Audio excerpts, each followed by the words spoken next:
నమస్తే, నేను మీ ఈశ్వర్. ఈ6 న్యూస్కి స్వాగతం. వార్తల ముఖ్యాంశాలు.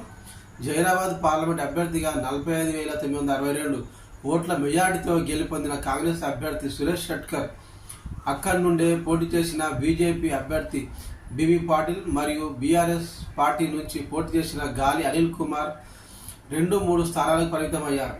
అయితే జైరాబాద్ కాంగ్రెస్ అభ్యర్థిగా విజయం సాధించినందుకు టీజీఐఐసీ చైర్మన్ నిర్మలా జగ్గిరెడ్డి గారు సురేష్ షెట్కర్ను కలిసి అభినందనలు తెలియజేశారు.